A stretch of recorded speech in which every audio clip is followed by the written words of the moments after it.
السلام عليكم ورحمة الله.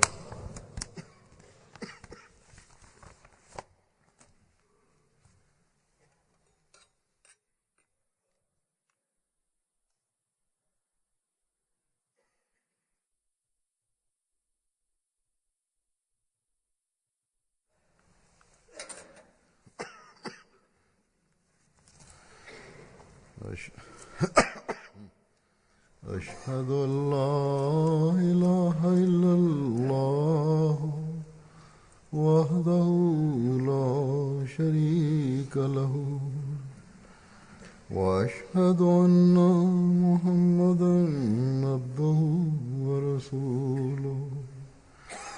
أما بعد فأعوذ بالله من الشيطان الرجيم بسم الله الرحمن الرحيم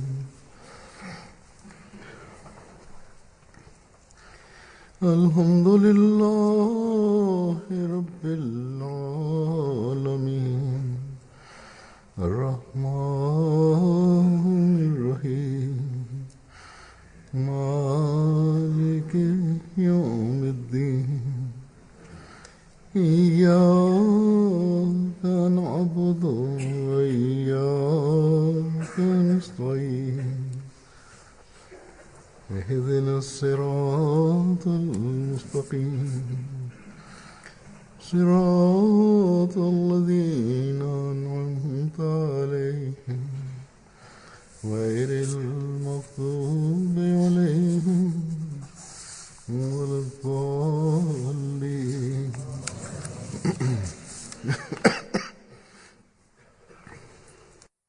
दुनिया के अक्सर मुंदा गुरु چې انسان په دنیادارۍ کې ډوبېږي لګیا دی. د دنیا د سامانونو د ترلاسه کولو لپاره یو هاوهو جوړ دی، یوه مقابله روانه ده. خدای له او دین له یو ثانوي حیثیت ورکړی کېږي، بلکې داسې دنیاداران شته او د هغوی شمېر زیاتېږي لګیا دی چې د خدای پاک د ذات منکران دي او دین یو بیخي نعوذ بالله لوسیز ګڼي. خو په داسې وخت کې هم داسې خلک هم شته چې د خدای پاک لټون کوي.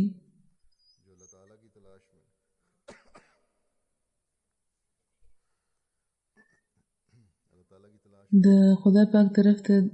بوتلون کې دین لټون کوي. ها خلک چې خدای پاک سره تعلق پیدا کول غواړي، چې رښتونی مذهب او دین پیژندل غواړي او رښتونی دین لټول غواړي او پای کې شاملېدل غواړي او د لپاره دعاګانې کوي، ناقلارې وي او یقینا چې کله نیک بندګان سره د یو درد په دغه کوششونو کې وي، دغه کوششونه کوي، نو بیا خدای پاک هم د هغوی راهنمایي فرمایي او هغوی ته سمه لاره وښایي.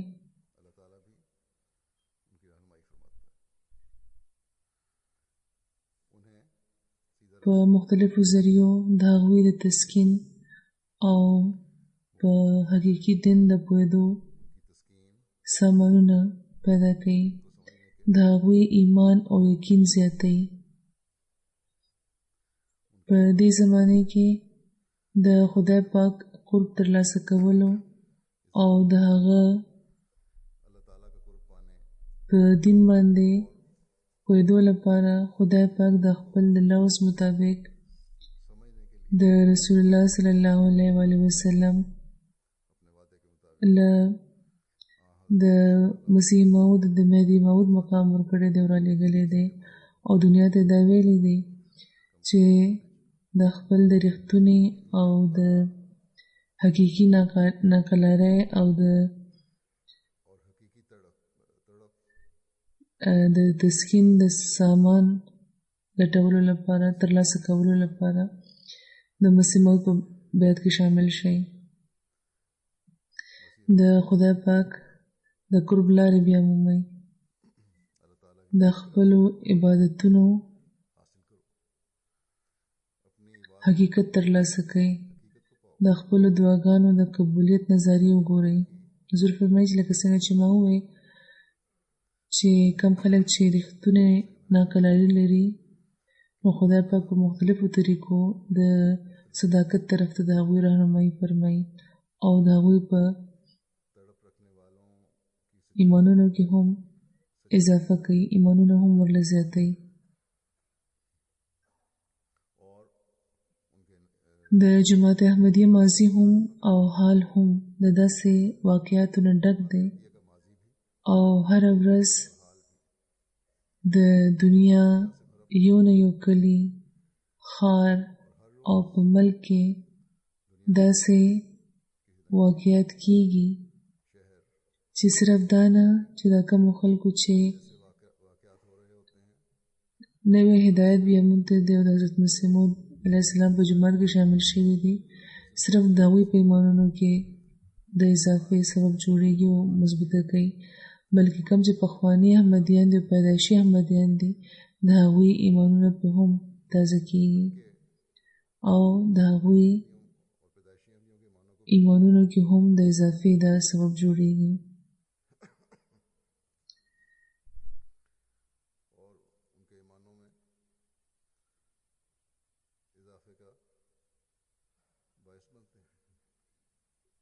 حضور فرمایي چې دا وخت زه یو څو داسې واقعات یا د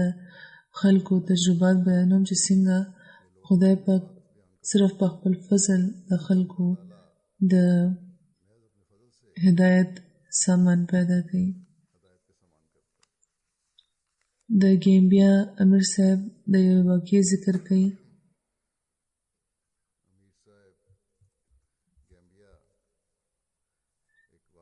چې د نیامینا د ایست ډسټریکټ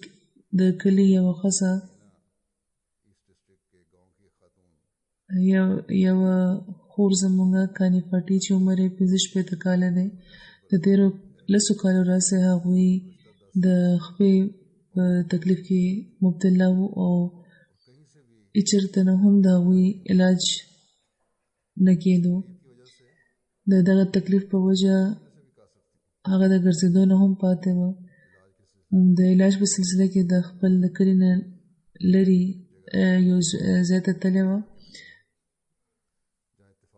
د بنسن علاقې ته چېرته چې په اتفاق ورته موقع ترلاسه شوه د MTA کتو MTA باندې حضور فرمایي چې زما د خطبه اورېدو موقع ورته ترلاسه شوه او چې کله هغه خپل کلي ته واپس راغله نو په خوب کې ورته وویلې شو چې په ټي وي چې تا څوک لیدلی وو هغه پسې روانه شه ځکه چې هغه تا ته سمه او د نجات لاره ښیي لګیا دی. نو د دغه خوب نه پس د هغې بیعت وکړو او امیر صاحب لیکي چې د بیعت کولو سره سمدستي هغې په خپله بیانوي چې د هغې چې د خپې کم تکلیف و هغه لاړو ختم شو او په دغه وجه د هغې ایمان ډېر زیات شو او هغوی ټول کلي کې تبلیغ کوي او خلکو ته دا وایي چې څنګه د هغوی تکلیف د جماعت احمدیه کې د شاملېدو په برکت ختم شوی دی. نو خدای پاک چې څوک په یوې نیکۍ بچ کول غواړي یا د چا نیکي چې خوښه شي نو په عجیبه عجیبه طریقو بیا د هغوی راهنمایي فرمایي.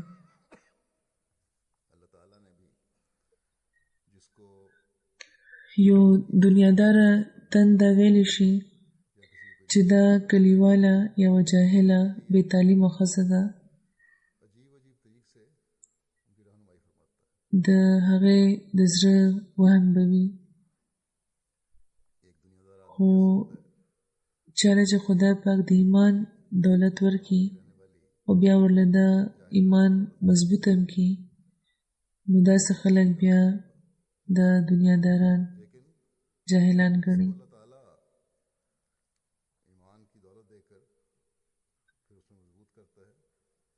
همدغه شان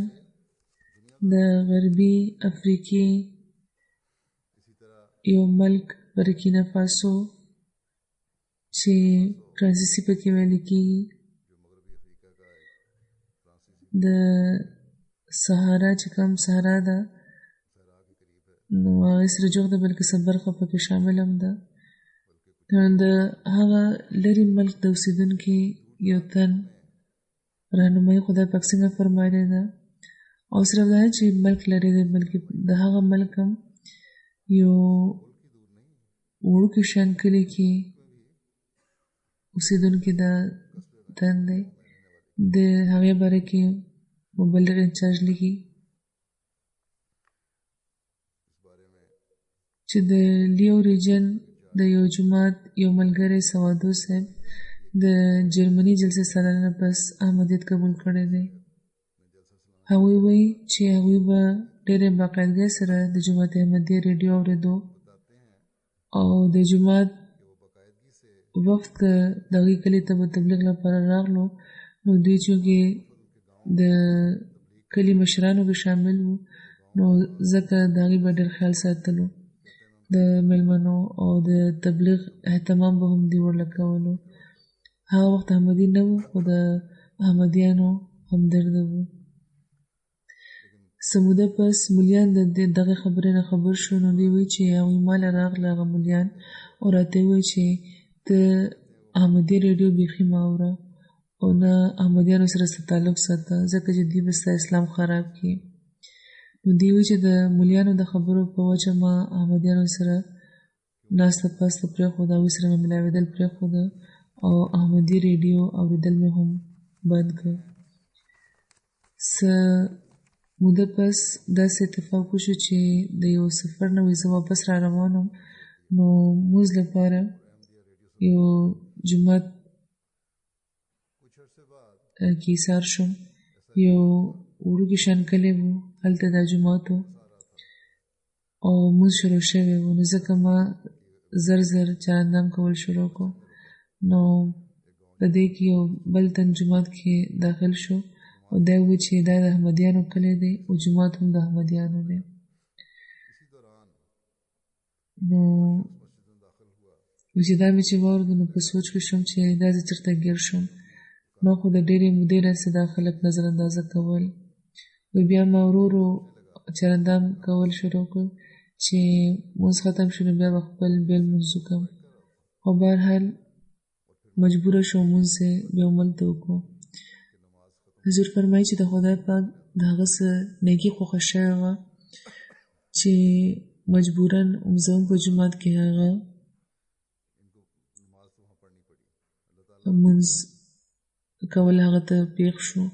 نو بهرحال هغه وایي چې هغه شپه ما په خوب کې ولیده چې ډېره ګڼه ده او زه خلک اخوا کوم او مخکې روان یم او چې مخکې لاړ شم نو هلته یو تن ولاړ دی او په زرګونو خلک د هغه نه ګیر چاپېره ولاړ دي او زه چې هلته تپوس وکړم چې دا څوک تن دی چې ګیر چاپېره د خلک ولاړ دي نو په دې هغه تن ماله جواب راکړي چې دا هم هغه تن دی چې د چا خبره تا ته اورېدل پکار ده خو مولیانو ته د اصل لارې نه اخوا کړې وایي په دې زما سترګه وغړېده او د دغه خوب په ما داسې اثر وشو چې ما احمدیانو سره خپله رابطه بحاله کړه او بیا یو ورځ ما مشن هاوس ته فون وکړو مربي صاحب ته مې وویل چې زه بیعت کول غواړم نو مربي صاحب راته وویل چې په فلانۍ ورځ به ته راشه مشن هاوس ته نو وایي چې زه چې په ټاکلې شوې ورځ مشن هاوس ته ورسېدم نو هلته ټولو خلکو په ټي وي څه کته وایي زه مخکې شوم چې ما ټي وي وکتو نو وایي چې زه کوم منظر چې ما ولیدو نو ډېر حیرانه شوم ځکه چې په ټي وي باندې بیخي هم هغه منظر چې کوم ما په خوب کې لیدلی و او چې ما تپوس وکړو نو مربي صاحب راته وویل چې دا د جلسې سالانه اختتامي تقریب دی او دا وخت زموږ خلیفه ورته خطاب کوي لګیا دی نو په دې ما مربي صاحب ته وویل چې فوراً زما بیعت واخلئ قسم مې دی په خدای چې عمده منظر عمدغه تن ما په خوب کې لیدلی و نو د خدای پاک په فضل حضور فرمایي چې د خدای پاک په فضل موصوف سره د خپل بال بچ آمده شوی دی او د کلي نورو خلکو ته هم تبلیغ کوي لګیا دی.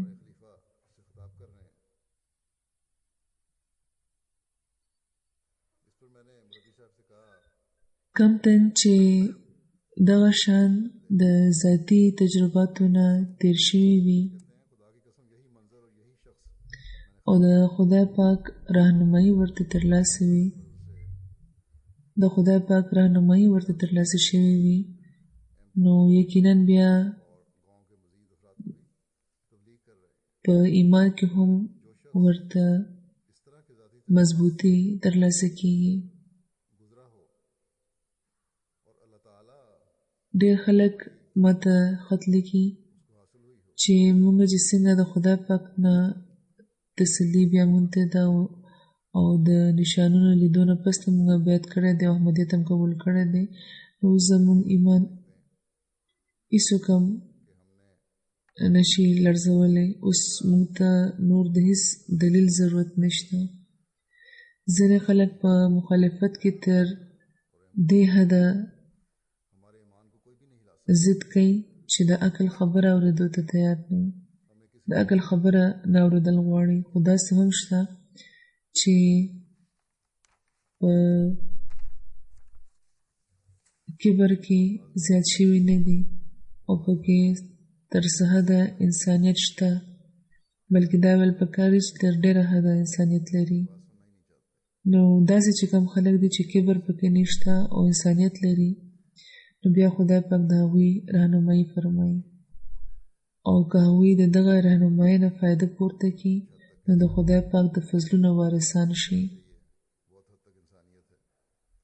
همداسې یوه واقعه د سوریا یو تن ته پېښه شوې وه. مخکې خو هغه په مخالفت کې زیات و ډېر، خو بیا حقیقت بیا منتو لپاره د خدای پاک نه د راهنمایۍ خیال هغه پیدا شو، بلکې خیال ورته ورکړی شو د خدای پاک له طرفه او بیا هغه ته راهنمایي هم ترلاسه شو.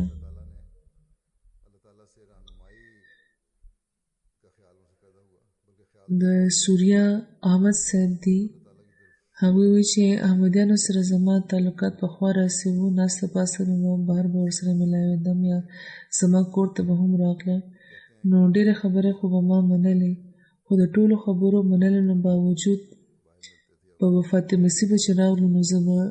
هلته ونښتم. او وجه یې دا وه چې ما ډېرې مودې راسې د اسمان نه د مسیح د نزول انتظار کولو او د ډېرې مودې راسې مې دا خواهش و چې د مسیح په لشکر کې شامل شم او بیت المقدس آزاد کړم.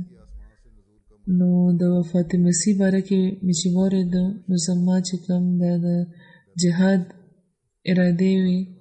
دا ټول خوبونه زما مات شو چې مسیح که د اسمان نه نازلېږي نو زه به جهاد څنګه کوم. وایي چې ورځ زما کور کې ځینې احمدیان ملګري ناست وو او پکې معتزل قزق صاحب هم وو. نو په وفات مسیح خبرې شروع شوې، نو ما ورته وویل چې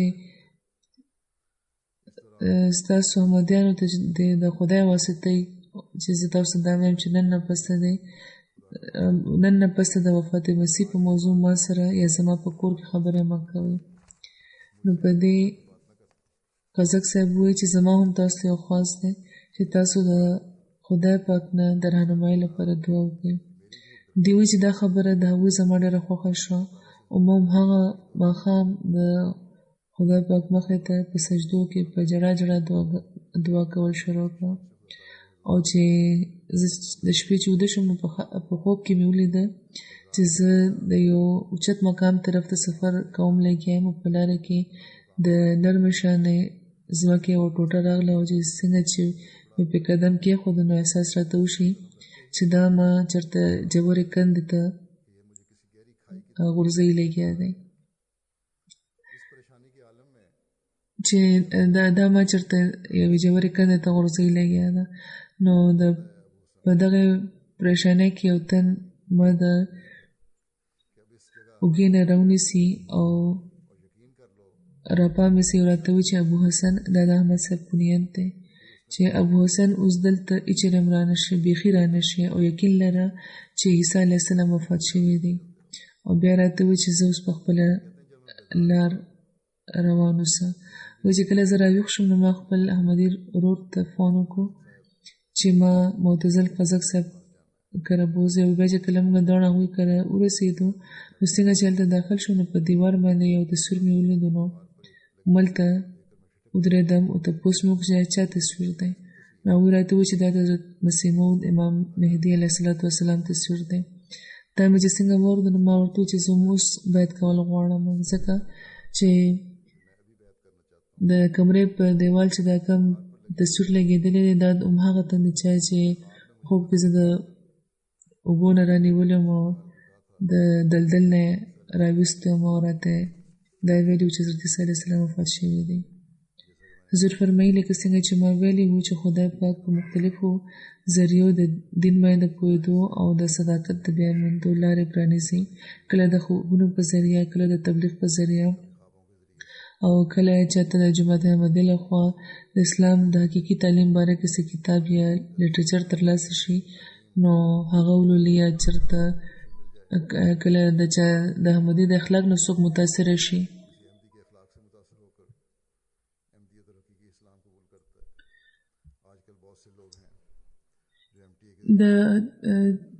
د احمدي د اخلاق نه متاثره شي او احمدیت او حقیقي اسلام قبول کړي. نن سبا ډېر خلک دي چې د MTA په ذریعه هم د حقیقي اسلام نه خبر شي او په احمدیت کې داخل شي. د بینین د مبلغه سلسله لیکي چې د یوې علاقې چیف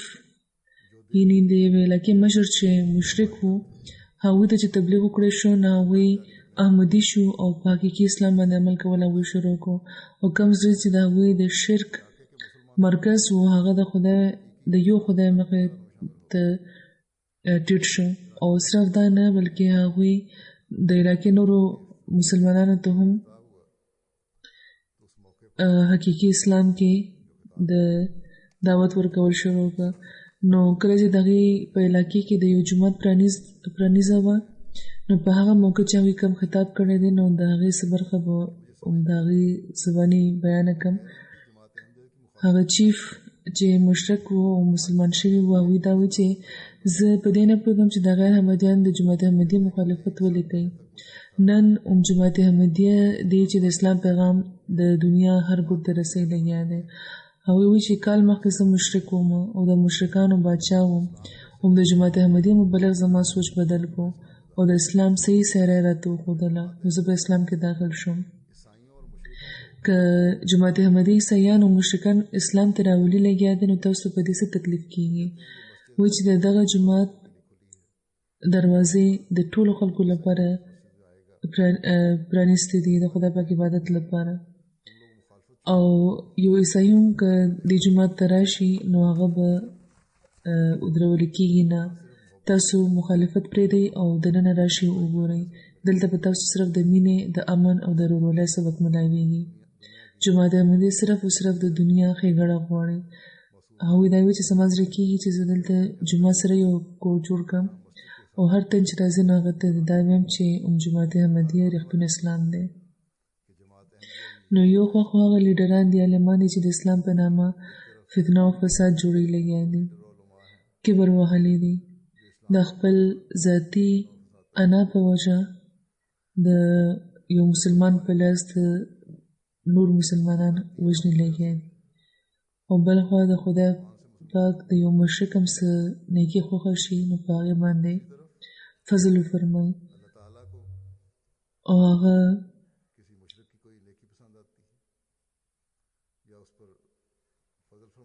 او کم خلک چې د اسلام په تعلیم باندې عمل دعوی لري نو هغوی ته د حقیقي اسلام تعلیم ښودلو او د فتنې او د فساد نه د بچ کېدو تعلیم ورکولو لپاره هغه ودرېږي. نو دا دی د خدای پاک فعل چې که انسان عاجز وي نو څنګه په هغه باندې فضل فرمایي. خو که کبر کې زیات وي نو که هغه ډېر مونځونه هم کوي او دعاګانې کوي او ځان نیک ګڼي، که حاجي دی خو د خدای پاک لخوا ورته هدایت نه ورکړل کېږي. د حضرت مسیح موعود علیه السلام بیت ته چې خلک راشي او د حقیقي اسلام خوند واخلي نو بیا د هغوی په حالتونو کې څه تبدیلي پیدا کېږي، خدای پاک څنګه د هغوی راهنمایي فرمایي او په قربانۍ کې هغوی بیا څنګه وړاندې کېږي. دې باره کې د یوې واقعې ذکر زموږ یو مبلغ کوي او لیکي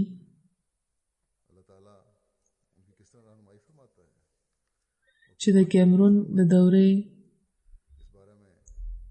کیمرون په دوره کې یو ریټایرډ فوجي بیت وکړو، په جماعت احمدیه کې شامل شو. د دغه فوجي تعلق بیمون قبیلې سره و، چېرته چې د کوم ځای سلطان چې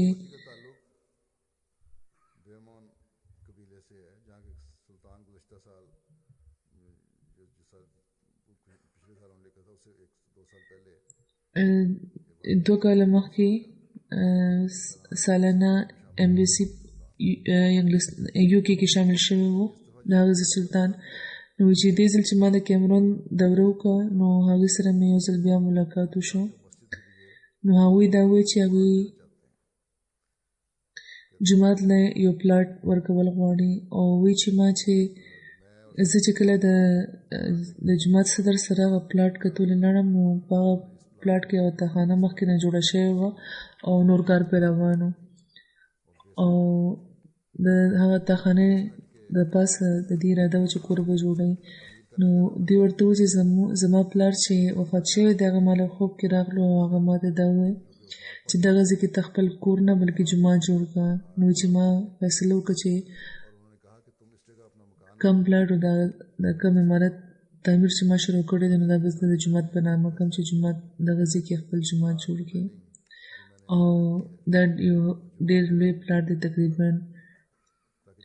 1000 مربع میټر. نو د پلاټ کاغذونه وي د جومات په نامه کړل او انشاءالله جومات به هلته زر جوړ شي. بیا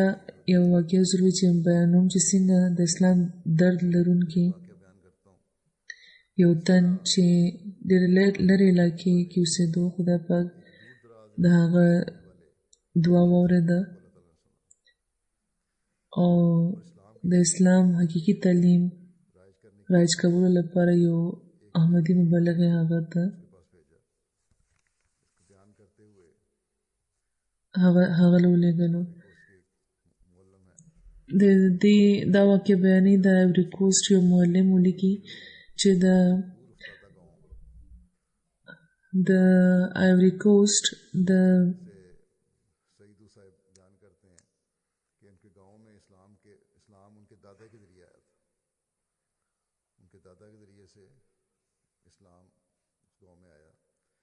د ایوری کوسټ د بنګورو ریجن یو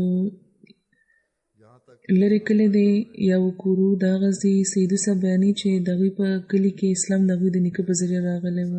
خو ورو ورو بیا خلک د اسلام نه لرې کېده او دلته هم اسلام ته اشتنامې پاتې شو لکه څنګه چې د عامو مسلمانانو حال دی. نو دوی وایي چې اکثر به ما دا دعا کوله چې خدای پاک دې داسې سامان جوړ کړي چې د هغوی د کلي خلک د اسلام په اصل تعلیماتو عمل کول شروع کړي. نو د 2014 د روژې میاشت شروع شوه. وایي چې دا دعا مې چې کوله نو زما سترګه کې اوښکې هم راغلې او ډېر په درد دا دعا ما کړې وه.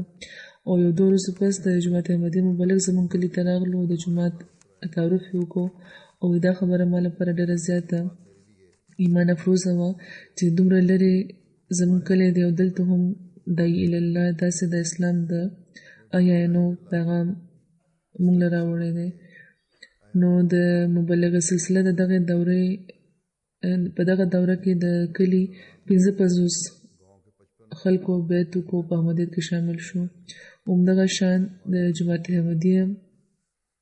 په وجه نن موږ د اسلام په د سیدو صاحب دا ویل لګیا دي چې د جماعت احمدیه په وجه نن موږ د اسلام په صحیح تعلیم باندې عمل کول لګیا یو.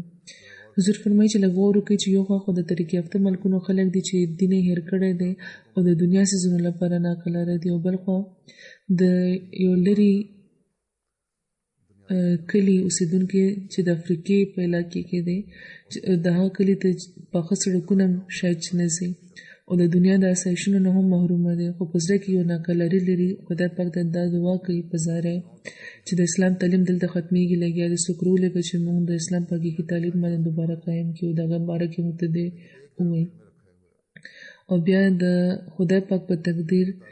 د مسیح محمدي او غلام هغه علاقې ته ورسي او هغوی ته د اسلام باره کې وایي، ځکه چې نن دنیا ته که حقیقي اسلام څوک ښودلی شي نو هماغه ښودلی شي چا چې حضرت مسیح موعود علیه السلام منلی دی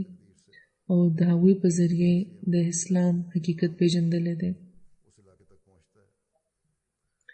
نو زموږ د هر تن نن دا کار دی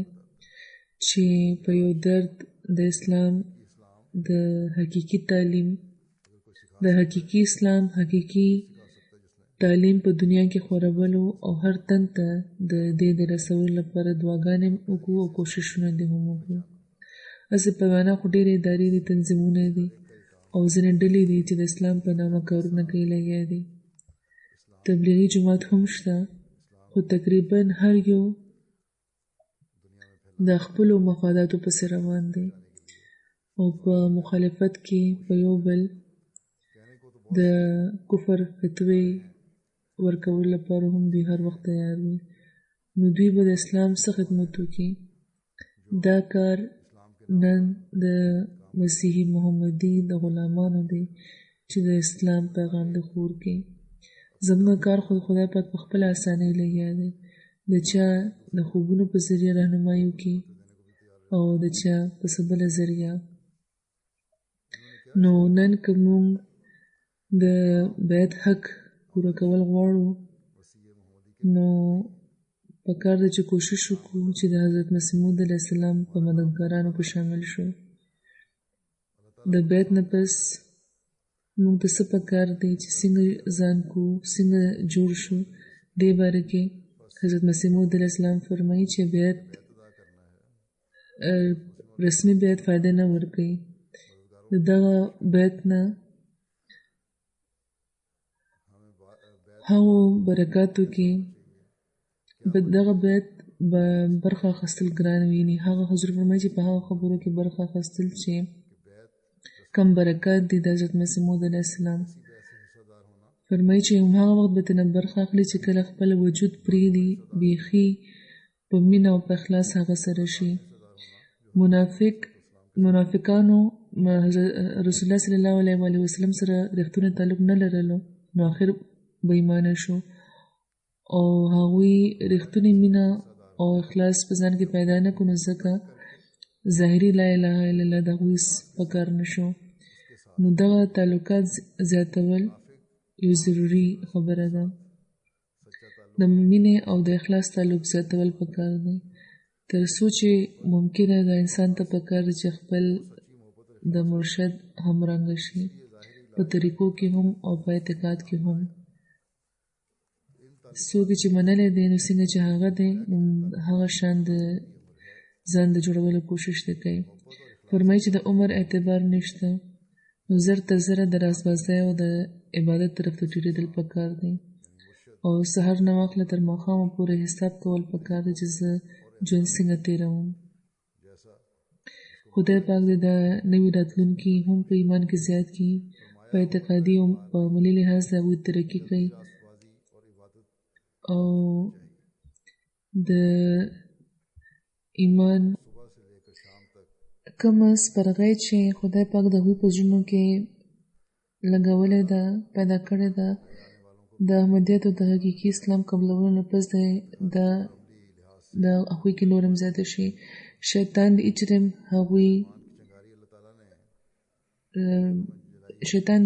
هم هغوی خدای پاک د اچر هم هغوی ونه لمسولی شي او خدای پاک د هغوی قدمونه مضبوط کړي او موږ چې پیدایشي او پخواني احمدیان یو، موږ ته هم خدای پاک د خپلو ایمانونو د زیاتولو او هر وخت په دې کې د زلا پیدا کولو توفیق راکړي. خدای پاک دې موږ له توفیق راکړي چې هغه سره په تعلق کې د هم موږ زیات شو او اچره هم د نوي راتلونکي لپاره د تندک سبب جوړ نشو او همیشه دنیا ته دې سمه لاره ښایو. او په دغه خبره د خوشحاله نشو صرف چې موږ پخواني احمدیان یو، بلکې د بیت مقصد د موږ پوره کوو. دنیاوي سامانونه د زموږ مطمع نظر نه وي، بلکې د خدای پاک رضا د زموږ مطمع نظر وي. او موږ زر تر زره دا وګورو چې حقیقي اسلام په دنیا کې خورېږي لګیا دی، چې دنیا ته دا وویلی شو چې کوم څه چې تاسو دنیا لپاره ضرر رسانه ګڼئ، هغه څه په حقیقت کې تاسو لپاره او د دنیا لپاره د نجات لاره ده.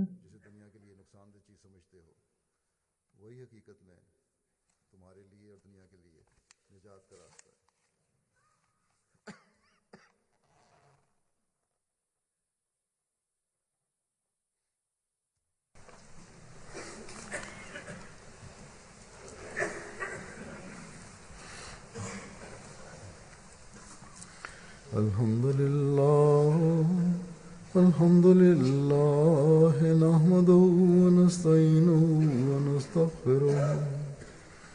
ونؤمن به ونتوكل عليه ونعوذ بالله من شرور أنفسنا ومن سيئات أعمالنا. من يهده الله فلا مضل له ومن يضلل فلا هادي له. ونشهد أن لا إله إلا الله ونشهد أن محمدا عبده ورسوله. عباد الله رحمكم الله، إن الله يأمر بالعدل والإحسان وإيتاء ذي القربى وينهى عن الفحشاء والمنكر والبغي يعظكم لعلكم تذكرون. اذكروا الله يذكركم